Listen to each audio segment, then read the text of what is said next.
Mr. Chairman, Your Excellency, my lords, ladies, gentlemen, Miriam at table 7. We first met on J-Date, she's never forgotten. I am so honored to be here at this major international gathering. I like to think of myself as something of an international personality. I'm certainly international in that I am Anglo-Welsh. I come from an Anglo-Welsh heritage. I have Anglo-Welsh forebears. My grandparents were Anglo-Welsh. My parents were Anglo-Welsh. Indeed, my parents burnt down their own cottage. And if you are wondering why I am here, of all places, on a Thursday evening, then already we have something in common.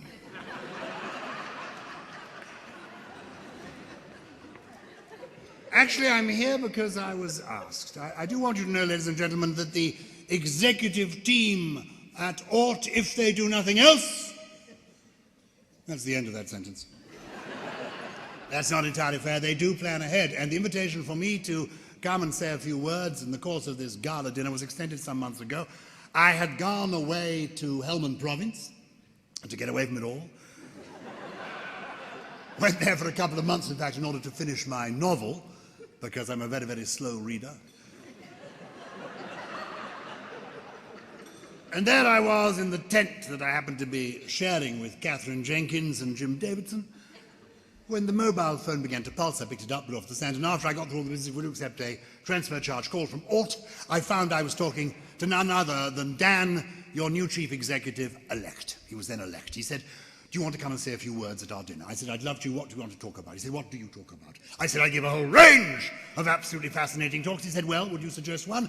I said, I do a very interesting talk on prison reform. You're quite right, he felt it might be a bit too near the knuckle for one or two of you.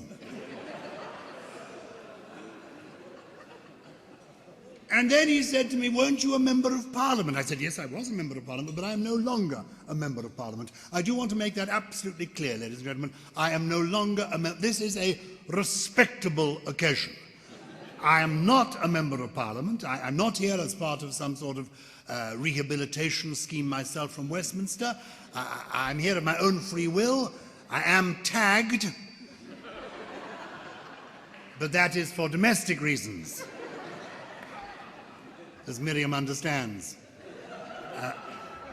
And I want you to know, too, that when I was a member of Parliament, ladies and gentlemen, I was a respectable member of Parliament. I dug my own moat. And my darling wife, she paid for all her own DVDs. I was a member of Parliament until the people spoke. The bastards. In my case, they spoke in no uncertain terms. Some of you may have felt rejection in your lives. It is as nothing as to what I felt on the day when 182,713 people got up with the self-same object in mind. Get this fellow out! They say you shouldn't take it personally, but somehow you do take it personally. I was a Conservative member of Parliament, but I was a loyal member of Parliament. I mean, instinctively, I am a loyal person. I mean, for example, when John Major became the leader of my party, to show my loyalty, instinctively, overnight, I found I was beginning to go grey. A few years later, when William Hague became the leader of my party, again, to show my loyalty overnight, instinctively, I found I was beginning to go bald. I was only grateful that Anne Widdecombe did not succeed in her ambitions. I must say that you may not remember me being a member of Parliament, but clearly one or two of you do remember me. Earlier on, I met Françoise Winton, one of the best supporters of Ought that I know. Françoise, who is well, you probably know her husband, Mr. Winton. She is the child bride. Françoise said to me, do you still wear those colourful jumpers? I used to wear colourful knitwear on television years ago, but I gave it up when I became a member of Parliament. I got to Westminster and I was slightly appalled to find that somebody there did remember, because the first time I rose to speak, sitting on the opposition front bench, was Mr. John Prescott. You know who I mean by John Prescott? former Deputy Prime Minister, amateur pugilist, the man who treats an English language like the Rubik Cube. Actually, he's a good man, and I like him. The last time I came across him, not long ago, in the House of Lords in the tea room, he was looking pretty green about the Gyles. He'd just come back from Brussels. He'd been away on European Union business, and he arrived. Turbulence apparently terrible on the flight. He was still looking green about the Gyles, and he said to me, "Oh, God, thank God I'm back on terracotta."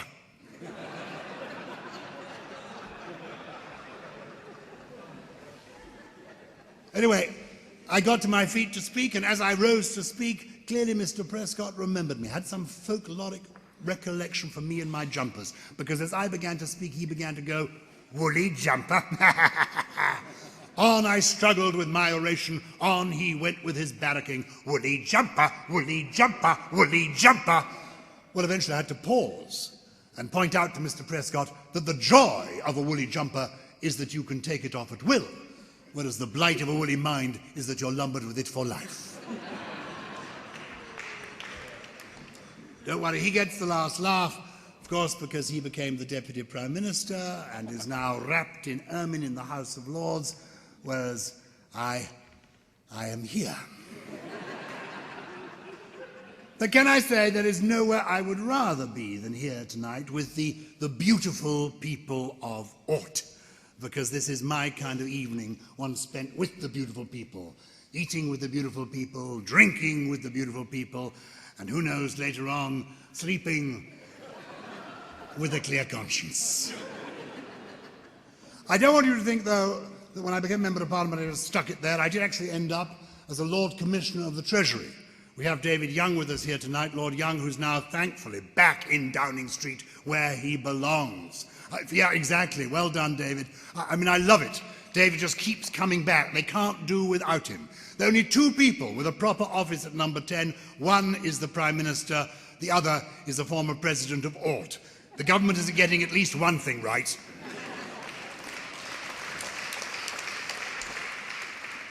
I was the Lord Commissioner of the Treasury, and this is the person who signs the government cheques in the Treasury.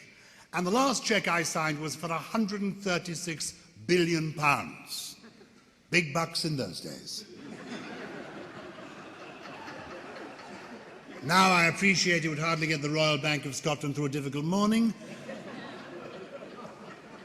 But in my time it represented serious money, and they said to me, with these huge multi-billion pound cheques, you cannot sign them alone.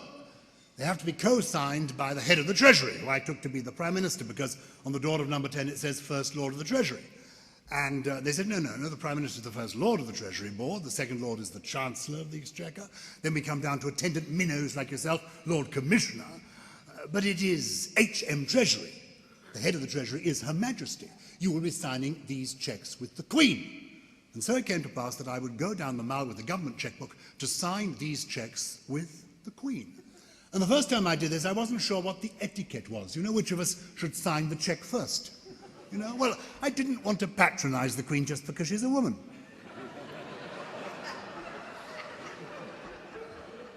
Nor did I wish to pull rank simply because I was the elected one.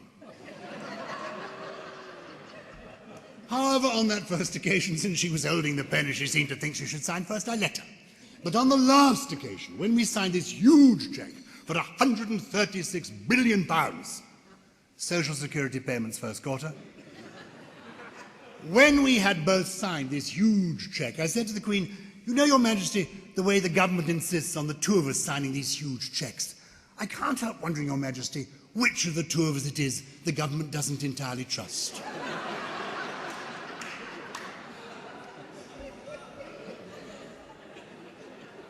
She had no answer to that.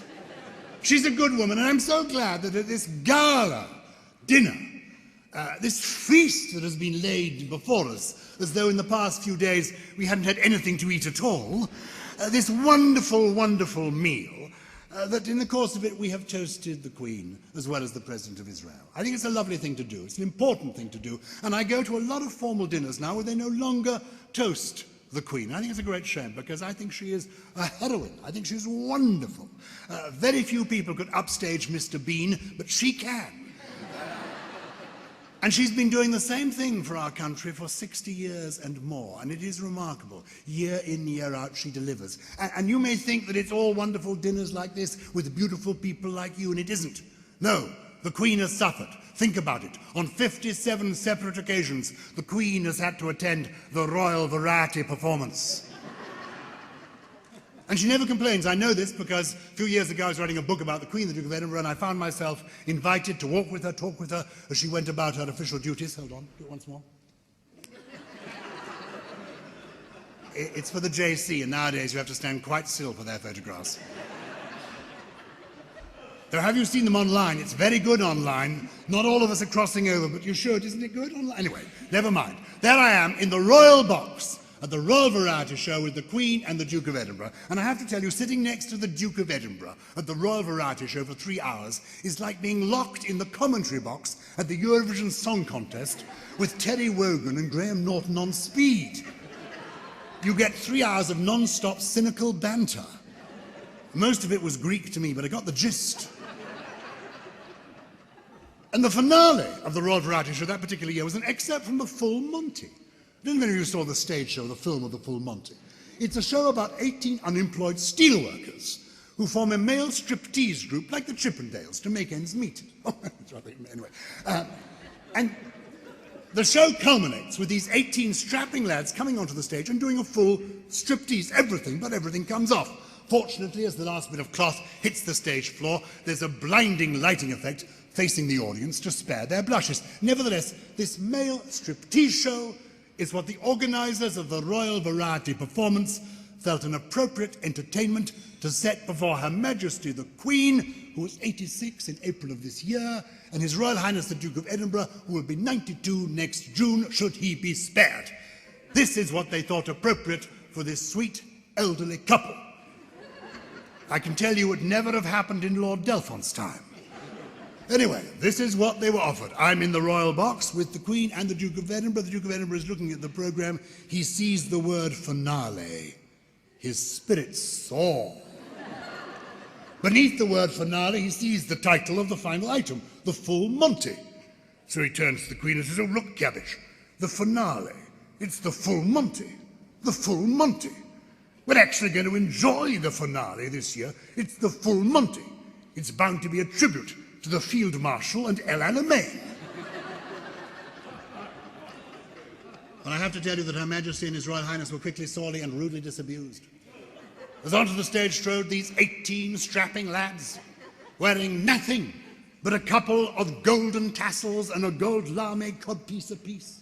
They marched onto the stage, they marched down the stage, they did the most ghastly dancing to the most hideous music, culminating in the complete strip-off. Ping, ping, pong, everything, but everything came off. They were stark naked. Fortunately, on cue, there was indeed the blinding lighting effect so that you could not see a thing if you were seated in the stalls. However, if you were seated immediately adjacent to the royal box, you could see it all. And I have to tell you, ladies and gentlemen, the problem with naked dancing is that not everything stops when the music stops. And I also have to tell you, and this is the moment when you will realize how wonderful Queen Elizabeth II is. I have to tell you that this great sovereign lady gazed at this hideous, jingling, jangling sight. Without a hair out of place, without a moistening of the lip, without a furrowing of the brow, she just gazed grimly ahead of her. I sat in the corner of the royal box, ashen-faced, aghast and trembling. The Duke of Edinburgh leant towards me and said, "You needn't worry. She's been to Papua New Guinea. She's seen it all before."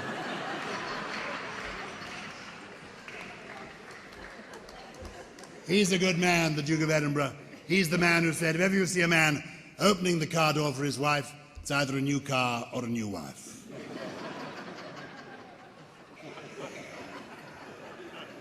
This has been a most extraordinary evening, and I'm glad that under the table I've got a glass here, because we've had a toast already to the President of Israel and to the Queen. And I'd like to propose a toast now to all of you, because this is the most curious gathering, most wonderful occasion. But to be honest, I did not know a great deal about aught before I was invited to come here. And I arrived here this evening, to this gathering of what seemed to me like a curious secret society, meeting in rather palatial surroundings. I gathered here and I thought, well, is this a charity fundraiser? All these people seem to know one another. They seem to be friends. Most of them seem to have met either this morning or last night somewhere else. All saying Happy New Year to each other. They've all obviously been together for days. Several of them seem to be married to one another. One or two seem to be married to other people during the course of the... Anyway, it seemed a very cozy, intimate gathering. I thought these people are... And then I began to hear about the charity, and I thought this is an extraordinary, extraordinary charity. And I got the briefing material, of course, you know. I knew about you being founded in 1880. I knew about the work in 56 countries throughout the world. I knew about the emphasis in learning. Of course, I knew what ORT, you know, what it actually stands for, which I discovered during the evening. Several of you don't. That's only because, in a sense, we use rehabilitation less and less. I think the word now should be renewal, from all I know of what you do. But the point is, I knew all of that. And then I met a lady earlier this evening who said to me, of course, when I was in Moldova, and there she was standing, decked out in gems and pearls and beautiful hair. And I thought, Moldova? And she was on the committee, and she'd been there. And I thought, this is the USP of this charity. These people don't just give money. They give time and energy, and they know where the money is going. And what is interesting, the only reason I'm really here, is there is something unique about me. I've got something that no one else in this room has got. I was born, ladies and gentlemen, at the very same moment as Jonathan Sacks. Which is interesting. On the 8th of March, 1948, at 3:22 in the afternoon, Jonathan and I were born. Isn't that extraordinary? Yes. And I know he's looking for a successor. Not necessarily as chief rabbi, but possibly as, friend to Elaine. Anyway, the point is, everything he's got, I've got too. But if, when you go home tonight, you read Jonathan's speech, don't look at it now, but when you go home tonight, in bed, if you read in the program Jonathan's letter, there's a wonderful second paragraph in it, when he actually talks about one of the fundamental tenets of the Jewish faith, one of the things that one has got to do when going beyond charity. And it's very interesting for people like David and me, who are, as it were, and have been professional politicians. We're in the business of making a noise, and ought is entirely in the business of making a difference. And wasn't it moving in the video there, the children saying, thank you, thank you. And what's intriguing is that all you people in this room, with your generosity, have made a difference to the lives of little people who somewhere in Eastern Europe are saying thank you in English. They know our language now, the world language, and they could send you emails. They could come around to your home, and thanks to Ort, they'd be able to work your DVD player for you. This is the most remarkable charity, not because of the work it does, which is amazing. Education is fundamental. It is the only way, in the long term, to change anything. The only way to change anything in the Middle East is actually by educating everybody in the Middle East to actually thinking about the world as it should be. Education is the only answer, and the only practical way to make a difference is to get out there and do it, to find the teachers, the equipment, the talent, and then go in there and change things. And Ort has been doing that for 132 years, and you people in this room are doing it now. So I'd like to salute you and say I came knowing very little, and I go away truly moved by people who come into their new year actually not idly, but actually really ready to change people's lives in a practical and active way. So I salute you. I think you are brilliant. I think this organization is extraordinary. Here you've come, many of you I see in rented suits. One or two I've noticed with rented partners. And why not? I've got a little Latvian friend waiting for me in the King's Cross Novotel. That's if things don't work out with Miriam, who knows? But I think it is wonderful, and I'd just like to end, if I may, on a serious note, by reciting a short poem, because I was thinking this is a gathering of friends, and actually what they're doing is extending their friendship, and you've got those children are now your friends, and it's a wonderful thing to do. And so I'm going to recite a little poem, 4 lines by Hilaire Belloc, that for me sum up the special nature of tonight. And I hope I get this right. Diction at the end of an evening can be quite difficult. First job I had as a young actor, live radio. I played a young detective in a radio drama. Live radio in those days. Went up to the microphone with my one line as the young detective. This was my one line. That was the chair Schmidt sat in when he was shot. Didn't come out quite right.